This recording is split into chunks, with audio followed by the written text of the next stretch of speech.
Ngayon, ang pananampalataya ay siyang kapanatagan sa mga bagay na hinihintay, ang katunayan ng mga bagay na hindi nakikita.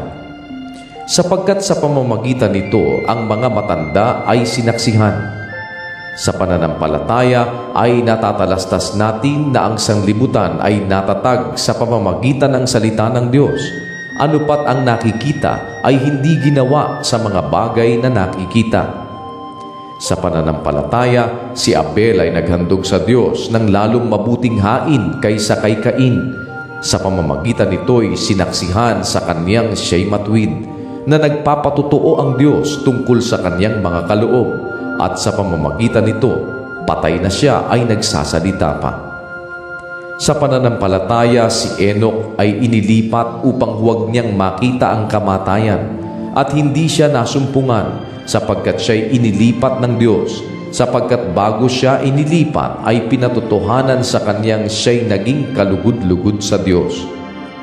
At kung walang pananampalataya, ay hindi maaaring maging kalugod-lugod sa Kanya, sapagkat ang lumalapit sa Diyos ay dapat sumampalatayang may Diyos, at Siya ang tagapagbigay ganti sa mga sa Kanya'y nagsisihanap.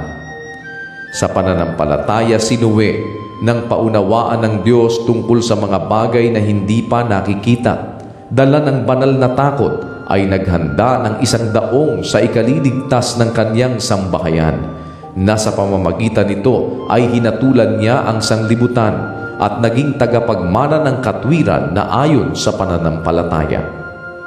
Sa pananampalataya si Abraham, nang tawagin, ay tumalima upang pumaroon sa isang dakong kaniyang tatanggaping mana, at siya'y yumao na di nalalaman kung saan siya paroroon.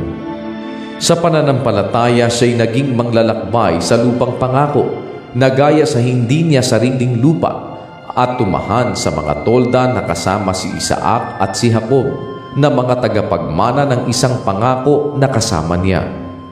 Sapagkat inaasahan niya ang bayang may mga kinasasaligan, na ang nagtayo at gumawa ay ang Diyos.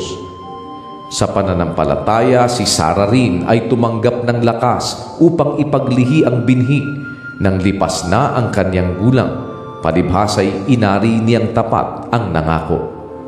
Kaya naman sumibol sa isa, sa kanya na tila patay na, ang kasing dami ng mga bituin sa langit sa karamihan, at di mabilang na gaya ng mga buhanging nasa tabi ng dagat. Ayon sa pananampalataya ay nangamatay ang lahat ng mga ito, na hindi kinamtan ang mga pangako, ngunit kanilang nangakita na natanaw mula sa malayo, at kanilang ipinahayag na sila'y pawang taga-ibang bayan at manglalakbay sa ibabaw ng lupa. Sapagkat ang mga nagsisipagsabi ng mga gayong bagay ay nagpapakilalang hinahanap nila ang lupaing kanilang sarili, at katotohanan kung kanilang naalaala yaong lupaing kanilang pinanggalingan, ay nagkaroon sana sila ng mabuting pagkakataon upang bumalik. Ngunit ngayon ay nagnanasa sila ng lalong magaling na lupain sa makatwid bagay ang sa langit, kaya hindi sila ikinahihiya ng Diyos na tawaging Diyos nila, sapagkat Kanyang ipinaghanda sila ng isang bayan. Sa pananampalataya nang subukin si Abraham, ay inihandog si Isaac. Oo, siyang tumanggap na may galak ng mga pangako, ay siyang naghandog sa kaniyang buktong na anak. Sa makatwid bagay yaong pinagsabihan, kay Isaac ay tatawagin ang iyong binhi. Na inisip na maging sa gitna ng mga patay ay maaaring buhayin siyang mag-uli ng Diyos. Mula diyan din naman ay muli siyang tinanggap sa isang halimbawa. Sa pananampalataya'y binasbasa ni Isaac si Jacob at si Esau tungkol sa mga bagay na darating. Sa pananampalataya, si Jacob nang mamamatay na ay binasbasan niya ang bawat isa sa mga anak ni Jose at sumambang nakatangan sa puno ng kanyang tungkod. Sa pananampalataya, nang malapit nang mamatay si Jose, ay binanggit niya ang pag-alis sa Ehipto ng mga anak ni Israel at nag-utos tungkol sa kaniyang mga buto. Sa pananampalataya, nang ipanganak si Moises ay itinagong 3 buwan ng kanyang mga magulang sapagkat kanilang nakitang maganda ang bata at hindi sila natakot sa utos ng hari. Sa pananampalataya, nang lumaki na si Moises ay tumangging siya'y tawaging anak ng anak na babae ni Faraon, na pinili pa ang siya'y tampalasanin na kasama ng bayan ng Diyos kaysa magtamo ng nagsisikupas na kaligayahan sa pagkakasala, na inaring malaking kayamanan ang kadustaan ni Kristo kaysa mga kayamanan ng Ehipto, sapagkat ang kanyang tinititigan ay ang gantimpalang kabayaran.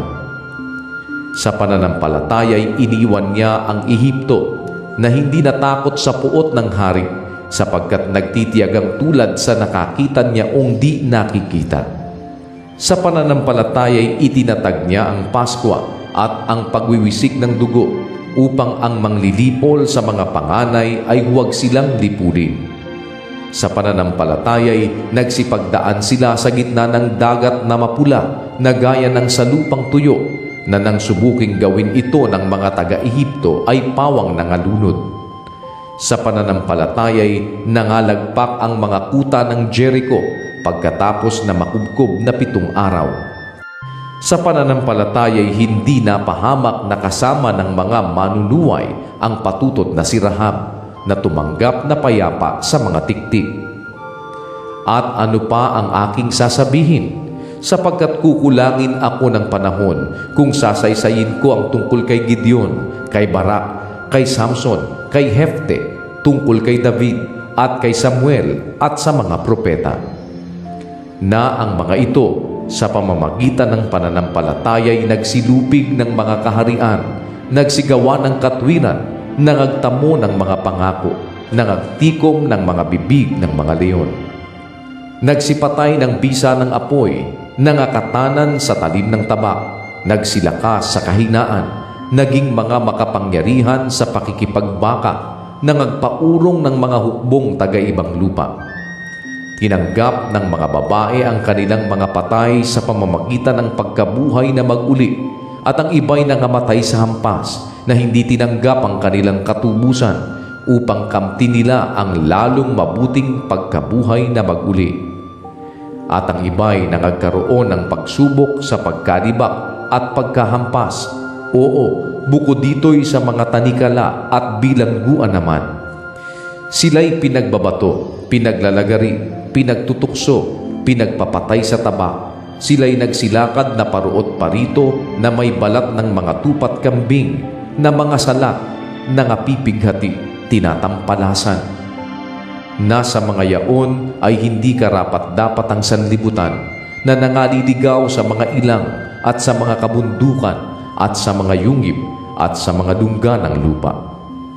At ang lahat ng mga ito, nang sila'y mapatotohanan na dahil sa kanilang pananampalataya, ay hindi kinamtan ang pangako, na ipinaghanda ng Diyos ng lalong mabuting bagay tungkol sa atin, upang sila'y huwag maging sakdal ng bukod sa atin.